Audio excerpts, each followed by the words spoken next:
کہ آج جانور ذبح کر کے گوشت کھا لینا اور اپنے آپ کو خوشیوں میں گوشت کے الگ الگ ڈشیں بنا کر کے عید میں مشغول کر لینا، یہ عید کا مقصد نہیں ہے۔ عید کا اصل مقصد ہے اللہ کو راضی کرنا۔ وہ اگر راضی ہو گیا تو ہر دن تمہارا عید کا ہے، اور اگر وہ تمہارے اعمال سے ناراض ہے، چاہے 1000 بقرعید آئیں، 1000 عید الفطر آئیں، تمہارے لیے کون سی عید ہے؟ رب تعالیٰ اگر تم سے ناراض ہے، کون سی عید ہے؟ عید در حقیقت مولا کو منانا ہے، اس کو راضی کرنا ہے۔ قربانیاں گوشت کھانے کے لیے نہیں۔ ایک مسئلہ بھی جاتے جاتے بتا دوں، اگر کسی نے گوشت کھانے یا صرف گوشت کی نیت کر کے قربانی کی کہ آپ گوشت ملنے والا ہے، فلاں فلاں ڈش بننے والی ہے گھر میں، تو کہا گیا کہ اس کی قربانی ہی نہیں ہے، قربانی ہوگی ہی نہیں۔ جس نے گوشت ملے گا اس کو میں بیچوں گا، اتنا کماؤں گا، جس نے بھی یہ نیت کی اس کی قربانی ہوگی ہی نہیں، ہوگی ہی نہیں۔ فرمایا گیا تقرب الی اللہ کی نیت ہونی چاہیے، میں قربانی کر رہا ہوں صرف اللہ کی رضا کے لیے، نیت یہ ہو، اور پھر گوشت کھانے میں مل گیا تو یہ اللہ کا انعام ہے۔ گوشت تو کھانا ہی ہے، ملتا ہی ہے آپ کو، لیکن نیت پہلے گوشت کھانے کی نہیں ہے، اللہ کو راضی کرنے کی۔ رب تبارک و تعالی راضی ہو جائے۔ میرے عزیزو، آج کے دن اللہ تبارک و تعالیٰ کی بارگاہ میں خصوصی التجا کریں، دعا کریں، مولا کریم عید الاضحیٰ کی برکت سے یہ لاکھوں جو قربانیاں ہیں ان کو قبول فرمائے، اور ان قربانیوں کی برکت سے مولا تعالیٰ ہم سب پر مسجدیں، عیدگاہیں اور ہماری عبادت گاہیں کشادہ فرمائے۔ بقرعید میں ویسے تو تفصیلی جو واقعہ ہے وہ یوں ہے، اس کا میں اجمال بتا کر کے اپنا میسج دینا چاہتا ہوں۔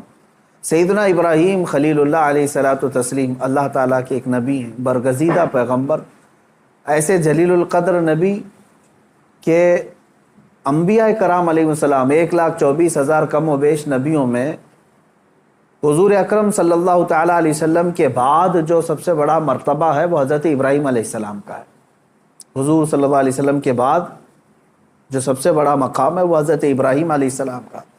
سیدنا ابراہیم علیہ الصلوۃ والتسلیم کی اولاد نہیں تھی، آپ نے تقریباً 90 سال عمر پائی اس وقت تک، بلکہ آپ کی عمر اس سے بھی زیادہ ہوئی۔ جب آپ کی عمر پاک 90 سال تک ہوئی تب تک کوئی اولاد نہیں تھی۔ آپ کی زوجہ ایک حضرت سارہ ہیں اور دوسری حضرت ہاجرہ ہیں۔ پھر روایات یہ بتاتی ہیں کہ 100 سال کی عمر ہو گئی، لیکن حضرت ابراہیم علیہ السلام نے دعا کرنا نہیں چھوڑا تھا۔ یہاں سے یہ پتہ چلتا ہے کہ بندہ مایوس نہ ہو۔ ویسے تو 70 سال 80 سال مرد کے ہو جائیں تو وہ اپنی اولاد ہونے سے مایوس ہو جاتا ہے کہ اب میری عمر نہیں رہ گئی، لیکن وہ خلاق کائنات جسے چاہے عطا کرے۔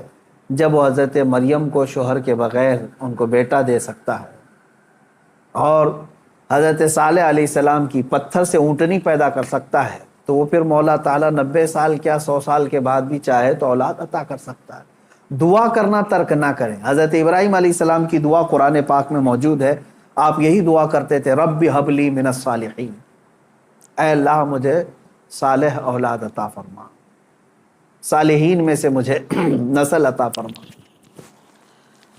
حضرت ابراہیم علیہ الصلوۃ والتسلیم کی اس دعا کو قرآن پاک میں بھی آپ تلاوت میں پائیں گے۔ حضرت ابراہیم علیہ الصلوۃ والتسلیم کی اس دعا کو اللہ تبارک و تعالیٰ نے قبول فرمایا، اور پھر اللہ تعالیٰ نے ارشاد فرمایا کہ ہم تمہیں ایک بیٹا عطا کرتے ہیں۔ وہ کیسے معاملات ہوئے یہ بھی دیکھیے۔ حضرت ہاجرہ حضرت ابراہیم علیہ السلام کی اہلیہ، وہ گھر میں موجود ہیں، کچھ فرشتے آئے ہیں، اور فرشتوں نے آ کر کے بشارت دی کہ اللہ تبارک و تعالیٰ تمہیں بیٹے سے نوازنے والا ہے۔ تو وہ کہنے لگی کہ میں اتنی بوڑھی ہو گئی ہوں، ان کی خود کی عمر 90 سال کے اوپر کی تھی، کہا اتنی بوڑھی ہو گئی ہوں، کیا مجھے بچہ ہو سکتا ہے؟ فرشتوں نے کہا ہاں، اللہ تبارک و تعالیٰ جو غالب حکمت والا ہے وہ چاہے تو ہو سکتا ہے۔ تو پھر اللہ تبارک و تعالیٰ نے یہ بشارت دی، اور بڑھاپے میں حضرت ابراہیم علیہ السلام کو بیٹے کی بشارت سے نوازا، اور اس کے بعد حضرت اسماعیل علیہ السلام کی ولادت ہوئی۔ چند دنوں کے بعد، چند سالوں کے بعد حضرت سارہ سے حضور حضرت ابراہیم علیہ السلام کو دوسرے بیٹے بھی ہوئے، حضرت اسحاق علیہ السلام، یعنی اسی عمر میں۔ اور یہ وہ لوگ ہیں، یہ دو بیٹے ایسی عمر میں ہوئے۔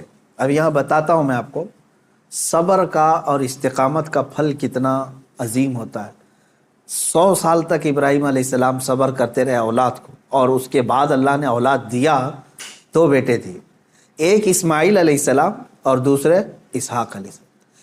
ان دونوں نبیوں کے بارے میں اگر میں آپ کو بتاؤں، اسحاق علیہ السلام وہ نبی ہیں، حضرت ابراہیم علیہ السلام کے وہ بیٹے ہیں جن کو اللہ نے نبی بھی بنایا، اور ان کی نسل میں 30,000 سے زیادہ نبی پیدا کیے تقریباً۔ بنی اسرائیل پوری نسل جو ہے وہ اسحاق علیہ السلام کی نسل ہے۔ اسحاق علیہ السلام کے بیٹے یعقوب علیہ السلام، یعقوب علیہ السلام کے بیٹے یوسف علیہ السلام، یہاں سے پوری بنی اسرائیل چلی، اس میں ہزاروں نبی آئے۔ ابراہیم علیہ السلام کو ایک بیٹے اسحاق علیہ السلام کی نسل میں سارے نبی عطا کیے، اور دوسرا بیٹا جو اسماعیل علیہ السلام عطا کیے، ان کی نسل میں تو سید الانبیاء حضور صلی اللہ علیہ وسلم آتا ہے، محمد رسول اللہ صلی اللہ علیہ وسلم علیہ افضل التحیت و اکمل التسلیمات۔ تو یہ حضرت ابراہیم علیہ السلام کی دعا کا نتیجہ تھا، اور صبر اور استقامت کا۔ آج جو مجھے پیغام دینا تھا وہ یہی ہے، میں نے آیت کریمہ بھی خطبے میں یہی پڑھی۔ بے شک وہ لوگ جنہوں نے یہ کہا اللہ ہمارا رب ہے، ان الذین قالوا ربنا اللہ، بے شک وہ لوگ جنہوں نے کہا اللہ ہمارا رب ہے، ثم استقاموا، پھر اس پر جم گئے، یہ ہے استقامت۔ استقامت کہتے ہیں ڈٹے رہنا، جمے رہنا۔ اب اس کے متعلق جو قرآن کہتا ہے تتنزل علیہم الملائکہ، ان پر اللہ تعالیٰ فرشتے اتارتا ہے۔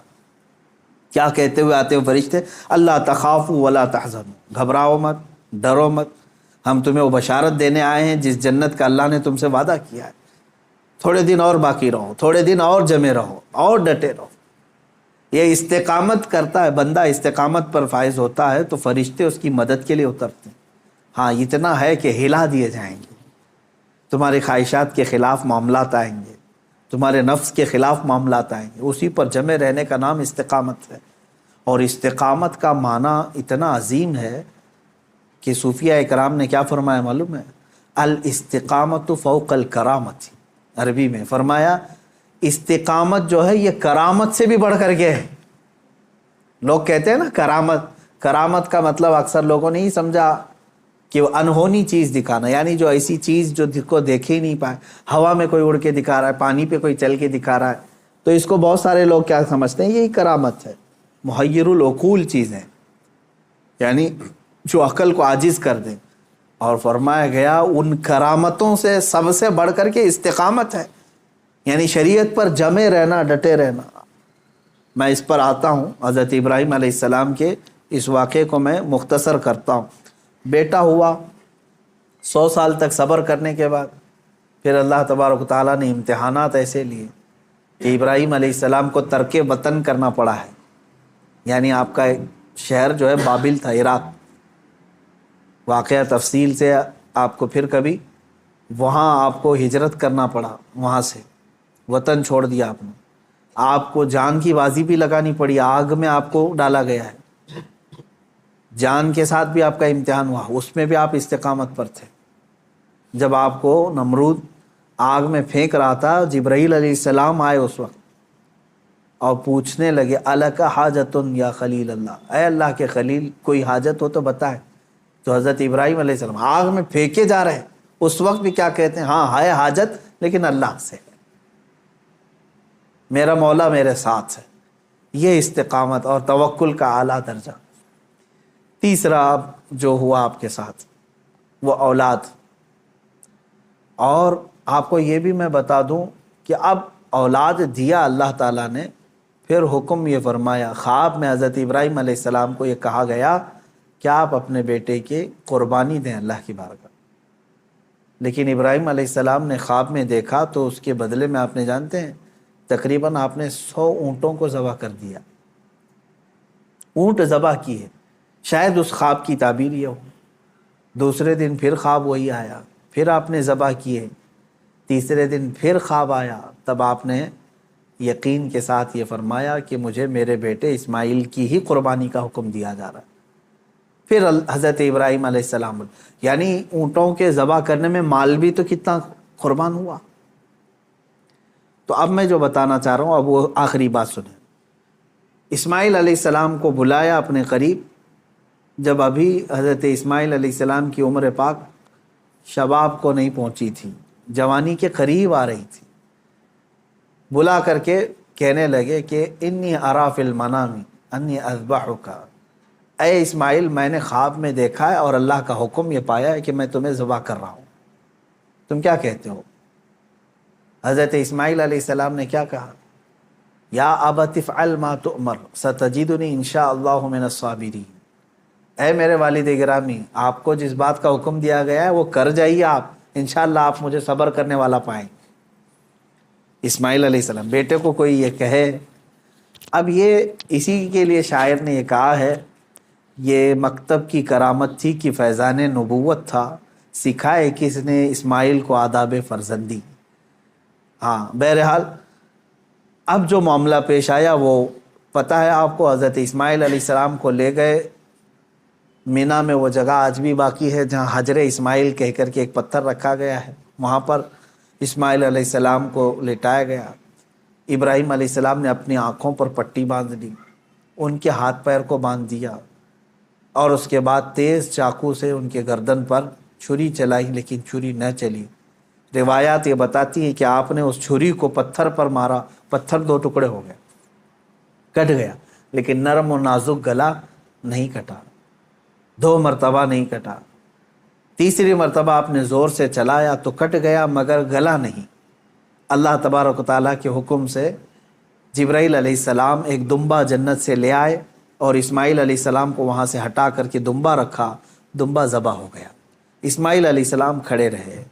ابراہیم علیہ السلام جب ذبح کر چکے تو اپنی آنکھوں سے پٹی ہٹا کر کے آپ اللہ کا شکر ادا کر رہے تھے کہ اے مولا تیرا جو حکم تھا وہ میں نے مکمل کر دیا۔